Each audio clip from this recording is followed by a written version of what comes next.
Fala, Vete, tudo bem? Então, essa semana eu trouxe o caso da Sol, uma Shih Tzu de 13 anos. Eu já acompanho essa paciente há algum tempo. Eu trouxe o caso dela desde lá do início, já fazem acho que 4 anos que eu tô acompanhando essa paciente. Ela segue viva incrivelmente. E é um caso bem legal para a gente exercitar o nosso raciocínio clínico, que é o nosso grande objetivo aqui, além de revisar vários aspectos aí do diagnóstico e também do tratamento de algumas patologias. Então, essa cachorrinha, ela apresentava como sinais clínicos na primeira consulta cansaço, principalmente ao exercício. E o proprietário relatava que ela tinha tosse, principalmente em momentos relacionados à excitação. Quando ele chegava em casa, essa tosse não era contínua, mas geralmente quando tinha estresse associado, ela tinha mais tosse. E ela havia passado por consulta com outro colega há mais ou menos 10 dias e foi prescrito furosemida. A dose de furosemida prescrita eu não especifiquei lá no post, porque senão acaba alongando demais a nossa conversa lá no Instagram, e aqui a gente tem mais tempo para conversar e também a gente consegue depois discutir individualmente, né? Quem tiver dúvida sempre pode mandar pra gente a dúvida sobre o caso falado aqui na lista, que a gente faz questão de esclarecer todas as dúvidas. Então foi prescrito furosemida sem um diagnóstico definitivo, supondo uma cardiopatia, e a furosemida de forma isolada. A gente já vai discutir isso daqui a pouquinho, se é correta essa conduta ou não, e ainda se pode ou não prejudicar esse paciente. E o paciente foi encaminhado para avaliação cardíaca. O tutor não conseguiu levar esse animalzinho para consulta de forma rápida. Ele acabou demorando mais de uma semana para levar o paciente para consulta. E na consulta que ele passou comigo, né, foi encaminhado para consulta cardiológica e exames do coração, se necessário. A gente identificou um sopro sistólico de regurgitação, grau 4 de 6. Lá no post eu coloquei um áudio de um sopro bem clássico desse tipo, que é o sopro mais encontrado na nossa rotina, né, já que a doença que esse paciente apresenta é a mais comum, é a doença mais comum na cardiologia de pequenos animais. Então, diante dos achados do histórico e do exame físico, como tinha um sopro bem importante, histórico de tosse, cansaço e exercício, a gente recomendou a realização de radiografia de tórax, eletrocardiograma e ecocardiograma, beleza? O raio-x e o eletrocardiograma só mostraram alterações sugestivas de aumento de átrio esquerdo e ventrículo esquerdo. Não tinha nenhuma alteração sugestiva de arritmia no eletrocardiograma, e no raio-x de tórax não tinha nada sugestivo de edema pulmonar cardiogênico já instalado ou incipiente. Então, só para a gente entrar um pouquinho nesse tema, não dá para a gente discutir ponto a ponto aqui, senão eu me alongaria demais, né? Mas o principal objetivo do eletrocardiograma é detectar distúrbios de ritmo. Então não é um exame tão confiável para detectar aumento cardíaco e principalmente para estadiar e traçar planos em relação à terapêutica de um paciente com suspeita de cardiopatia. Ele é necessário, lógico, para identificar arritmias que a gente precisa tratar de forma concomitante quando elas aparecem. A radiografia de tórax, da mesma forma, ela não tem a mesma sensibilidade para identificar aumento de câmara como o ecocardiograma, e ainda não detecta alterações de função, principalmente em relação ao fluxo, ao tipo de refluxo, já que a gente tem um sopro. E na radiologia, a gente também só encontrou sinais de aumento de átrio esquerdo e ventrículo esquerdo, beleza? Então eu não trouxe as imagens aqui, porque a gente acabaria se alongando demais, mas para revisar qual o objetivo desses exames quando a gente atende um paciente com cardiopatia. O ecocardiograma é um exame que avalia função e anatomia, então esses aumentos, se há ou não aumento, e quantifica aumento das câmaras cardíacas. É um exame com maior sensibilidade e especificidade para isso, exame não invasivo, disponível na rotina da medicina veterinária, e ainda avalia função. A gente consegue estimar vários índices de função sistólica, de função diastólica e identificar fluxo anômalo. Então, é o exame indicado para diagnóstico definitivo nos casos de sopro cardíaco identificado. No exame ecocardiográfico da SOL, a gente identificou um refluxo mitral. Aqui a gente tem o átrio esquerdo, ventrículo direito e átrio direito. Aqui onde está a captação do Color Doppler, é bem topografia de átrio esquerdo, o coração está de ponta cabeça aqui na tela, e a gente observa um refluxo que engloba todo o átrio esquerdo, tá? Refluxo mitral associado a espessamento e irregularidades da válvula mitral, sem indícios de projeções vegetativas, que seriam mais sugestivas de endocardite bacteriana, além do quadro clínico do paciente, raça específica e achados específicos do ecocardiograma, eles confirmam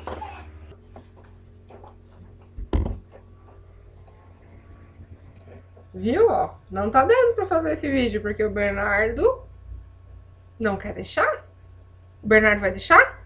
Sim. Então tá. Então fica junto, daí você aprende as coisas de veterinária já, né? Pode ser? Então beleza. Então o bebê vai ficar junto, né? Bom, pessoal, como eu tava falando pra vocês, no ecocardiograma a gente detectou um refluxo mitral severo, associado a outros achados sugestivos. Eu vou ali comer. Quer ir comer? Então vai. Então, nesse caso, a gente tem um espessamento da válvula mitral associado a um prolapso do folheto septal da válvula mitral. Então, percebam que durante a dinâmica do vídeo, essa partezinha aqui, que é o folheto septal da válvula mitral, ela adentra o átrio esquerdo e isso não é esperado. Quando o paciente apresenta doença valvar mitral, as cordoalhas tendíneas que sustentam a válvula no local, elas adoecem juntas, né, junto com a válvula em si. Então, com a evolução da doença, o paciente pode apresentar prolapso da válvula, que indica a ruptura das cordoalhas tendíneas. E geralmente isso está associado com um quadro de edema pulmonar agudo ou de piora clínica considerável. Bom, o que mais que a gente precisa saber para entender esse caso da SOL? Né? Só um pouquinho aqui que estou procurando a caneta. Na doença valvar mitral, gente, a gente vai ter vários mecanismos fisiopatológicos ativados de forma compensatória. Então, aqui a gente tem um esquema do coração, né? Aqui temos o coração esquerdo, aqui ventrículo esquerdo, átrio esquerdo e válvula mitral. Então, quando o paciente apresenta doença valvar mitral, e principalmente quando ele apresenta prolapso de válvula mitral, ele vai apresentar um refluxo de sangue do ventrículo esquerdo para o átrio esquerdo na sístole ventricular. Ao invés de o sangue sair para a aorta totalmente, que isso é denominado volume sistólico, volume de sangue que sai do coração por sístole, por batimento, volume sistólico, ele reflui para o átrio esquerdo. Então, na doença valvar mitral, o sopro nada mais é que o refluxo de sangue para o átrio esquerdo.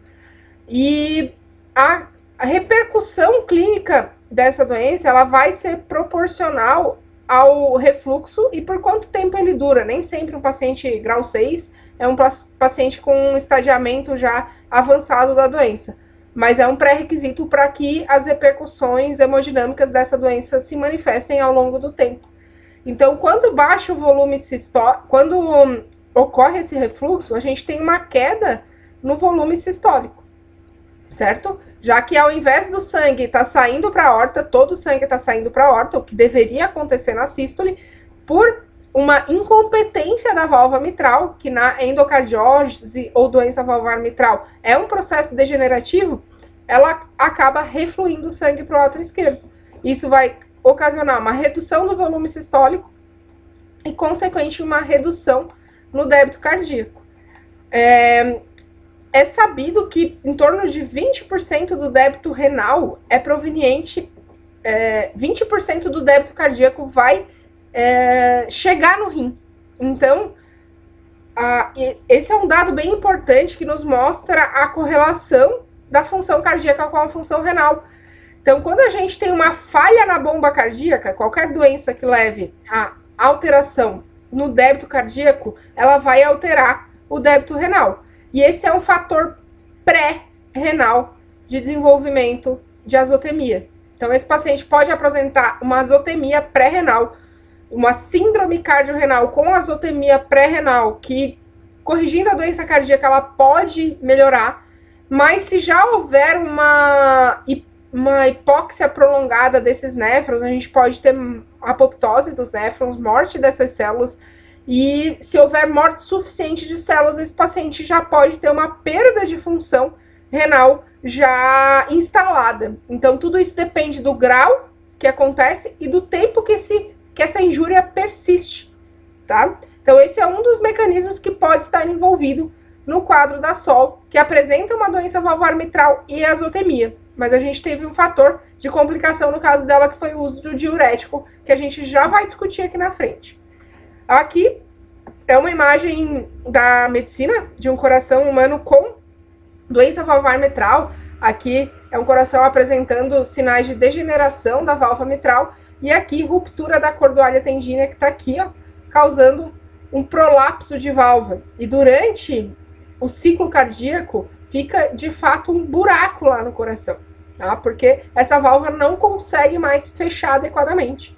Então, um dos mecanismos envolvidos na fisiopatologia da insuficiência valvar mitral é a redução do volume sistólico e do débito cardíaco. Isso vai gerar uma ativação simpática. Os baroreceptores lá na região carotídea vão detectar essa redução no débito e vão ativar o sistema simpático.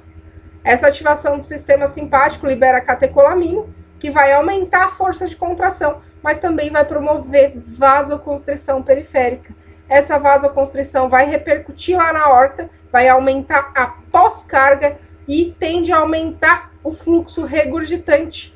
Quanto mais esse coração tem trabalho para ejetar pela aorta, mais vai refluir.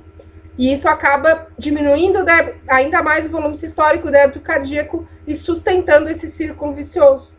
Essa vasoconstrição ela vai se manifestar também lá na artéria renal.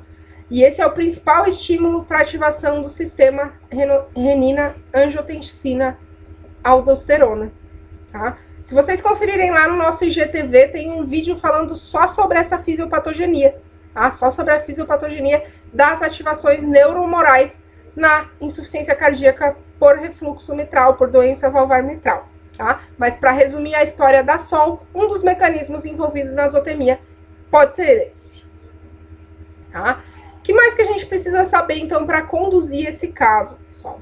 A SOL, ela foi, então, determinado com o ecocardiograma que ela tinha uma doença valvar mitral, tá? Com uma repercussão hemodinâmica importante, tinha um aumento severo de átrio esquerdo e ventrículo esquerdo. A relação átrio esquerdo da aorta dela estava 2, tá? Eu não coloquei todas as imagens aqui, senão a gente vai acabar se alongando demais.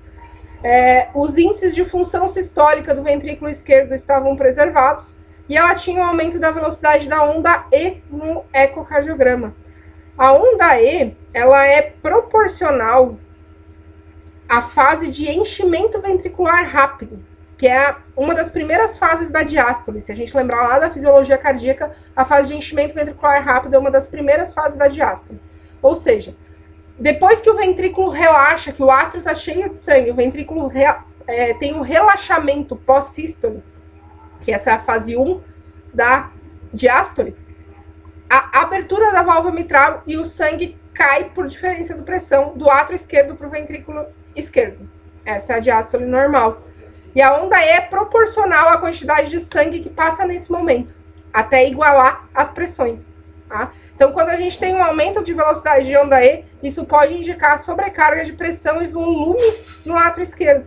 Então, essa informação é muito importante, porque o paciente com sobrecarga de pressão e volume no átrio esquerdo, ele tem um risco de entrar em ICC esquerda e edema pulmonar cardiogênico muito maior, muito aumentado.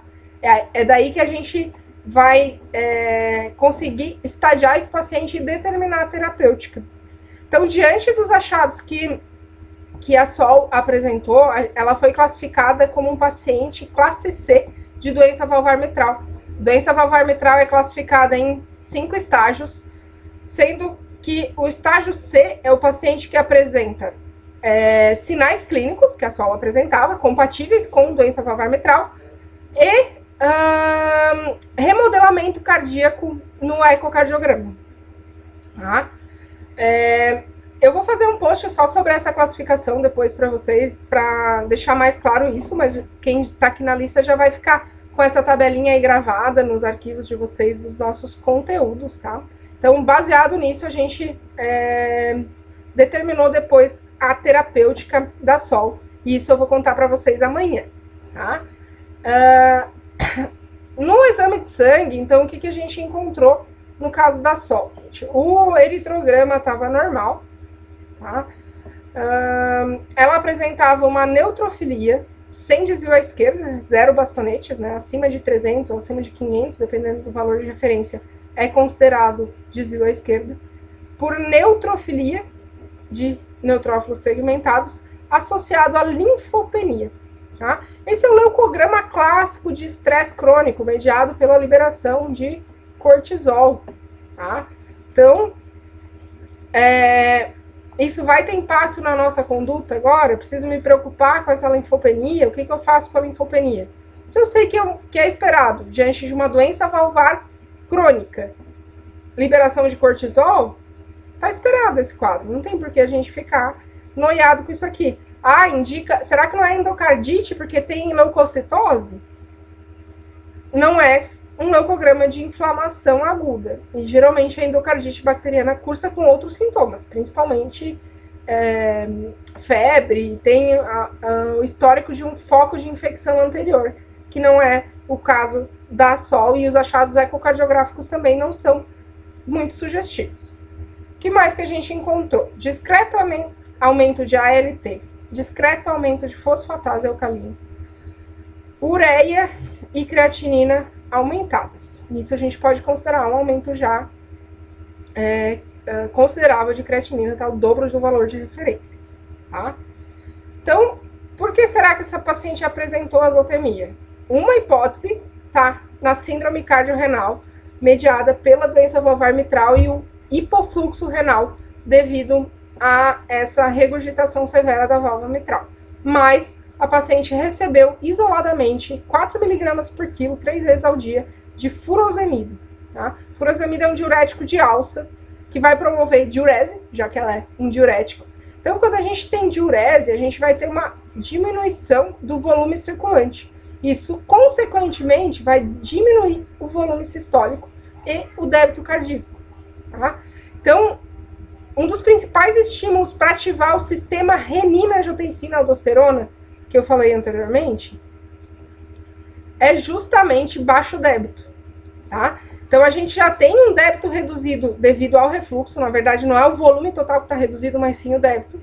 E quando esse paciente usa o diurético de forma isolada, isso ativa ainda mais o sistema renina-angiotensina-aldosterona, que sabidamente está envolvido com a piora clínica e com a evolução para a insuficiência cardíaca congestiva nos pacientes portadores de doença valvar, nesse caso mitral, né? Então, o uso isolado de diuréticos, ele é totalmente contraindicado pela literatura.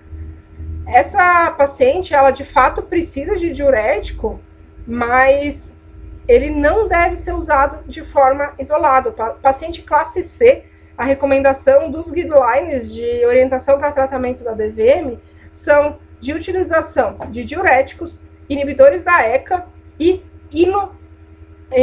inodilatador, que aí entra o Pimobendan, também está em alta, né? Falar sobre Pimobendan, classe C é indicado.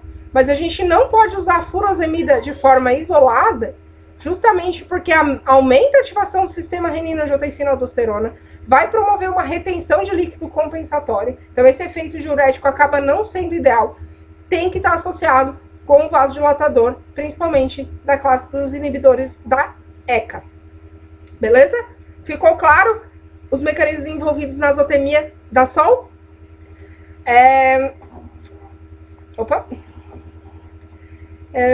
Na conduta dessa paciente, gente, eu iniciei o tratamento, então eu reduzi a dose da furosemida, eu baixei essa furosemida para 2 mg por quilo 3 vezes ao dia. Eu entrei com